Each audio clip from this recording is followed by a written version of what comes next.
Breaking news, pay scale আন্দোলন থামাতে অর্থ উপদেষ্টার সাথে মির্জা ফখরুলের ফোন কল ফাঁস। তো দর্শক, নবম পে স্কেলের আজকের সবচেয়ে বড় নিউজটি শেষ পর্যন্ত দেখুন এবং শুরুতেই চ্যানেলটি সাবস্ক্রাইব করে রাখুন পরবর্তীতে নবম পে স্কেলের সকল আপডেট সবার আগে পেতে।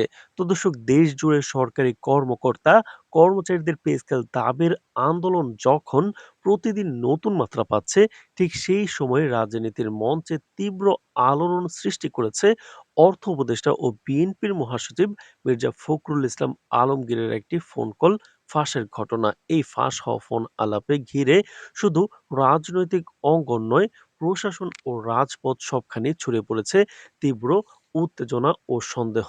আন্দোলন যখন সরকারের জন্য সবচেয়ে স্পর্শকাতর ইস্যুতে পরিণত হয়েছে, তখন এই ফোন কল ফাঁস হওয়াকে অনেকেই দেখছেন পর্দার আড়ালের সমঝোতা হিসেবে।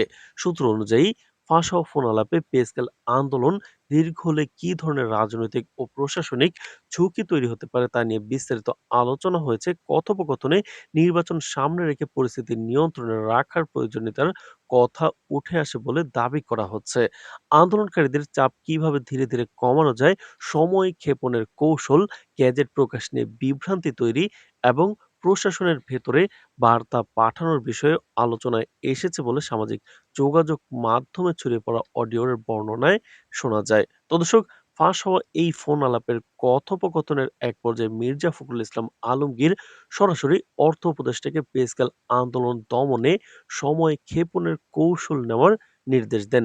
ফোন কলে তিনি স্পষ্ট করে বলেন যে এই মুহূর্তে পূর্ণাঙ্গ পে স্কেল গ্যাজেট জারি না করলেও অন্তত একটি প্রাথমিক বা অন্তর্বর্তী গ্যাজেট প্রকাশের কথা বিবেচনা করা যেতে পারে, যাতে আন্দোলনকারীদের মধ্যে সাময়িক বিভ্রান্তি তৈরি হয় এবং পরিস্থিতি কিছুটা নিয়ন্ত্রণে আসে। তবে একই সঙ্গে তিনি জোর দিয়ে উল্লেখ করেন, সেই গ্যাজেট যেন কোনোভাবেই নির্বাচনের আগে কার্যকর না হয় এবং পে স্কেল নিয়ে কোনো চূড়ান্ত ঘোষণা বা সিদ্ধান্ত এই সরকার যেন গ্রহণ না করে। ফোন আলাপে মির্জা ফখরুল অর্থ উপদেষ্টাকে বুঝিয়ে বলেন, পে স্কেল ইস্যু নির্বাচনের পরের সরকারের জন্য রেখে দেওয়াই রাজনৈতিকভাবে সবচেয়ে নিরাপদ পথ। আর সেই লক্ষ্যেই প্রশাসনিক ও নীতিগত সিদ্ধান্তগুলো সাজাতে হবে। তো দর্শক, ভিডিওটির এই মুহূর্ত পর্যন্ত যারা দেখছেন, চ্যানেলটি সাবস্ক্রাইব করে রাখুন পরবর্তীতে নবম পে স্কেলের সকল আপডেট সবার আগে পেতে। তো দর্শক, পে স্কেল আন্দোলনের প্রেক্ষাপটও কম গুরুত্বপূর্ণ নয়। দীর্ঘদিন ধরে মূল্যস্ফীতি, দ্রব্যমূল্যের ঊর্ধ্বগতি ও জীবনযাত্রার ব্যয় বেড়ে যাওয়ার কারণে সরকারি কর্মকর্তা-কর্মচারীরা নতুন পে স্কেল বাস্তবায়নের দাবি জানিয়ে আসছিলেন। শুরুতে আন্দোলন ছিল সীমিত আকারের, কিন্তু সরকারের অস্পষ্ট বক্তব্য, পরস্পর বিরোধী ঘোষণা এবং অর্থ উপদেষ্টার একাধিক মন্তব্য আন্দোলনে নতুন করে আগুন জ্বালিয়ে দেয়। সর্বশেষ জ্বালানি উপদেষ্টার বক্তব্য, বিশেষ করে এই সরকার পে স্কেল দিতে পারবে না কিংবা নির্বাচিত সরকার এ বিষয়ে সিদ্ধান্ত নেবে, এই ধরনের বক্তব্য কর্মকর্তা-কর্মচারীদের মধ্যে চরম ক্ষোভ সৃষ্টি করে।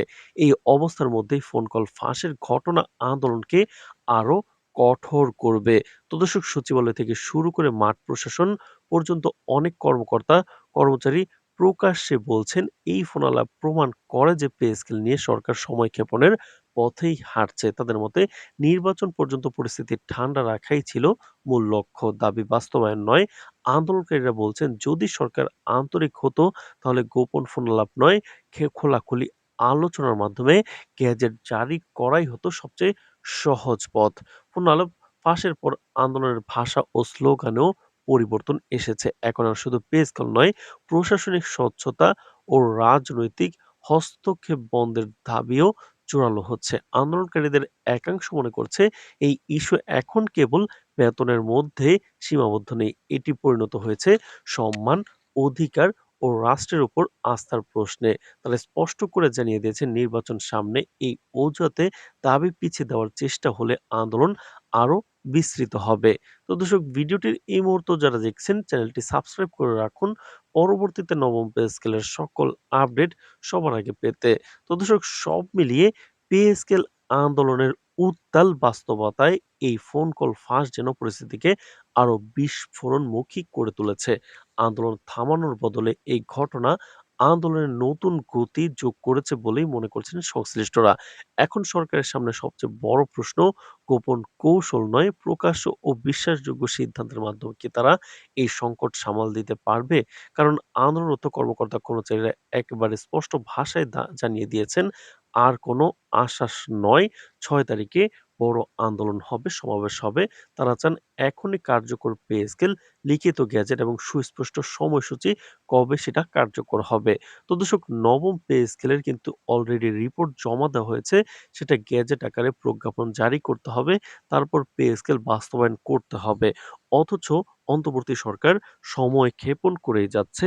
আর এখানে ইন্ধন কারা যোগাচ্ছে সেটা সম্পর্কে স্পষ্ট ধারণা কিন্তু অলরেডি কর্মচারীরা পাচ্ছেন। তো দর্শক, নবম পে স্কেলের সর্বশেষ আপডেট নিয়মিত পেতে অবশ্যই চ্যানেলটি সাবস্ক্রাইব করে রাখুন। আজ এ পর্যন্তই। ধন্যবাদ।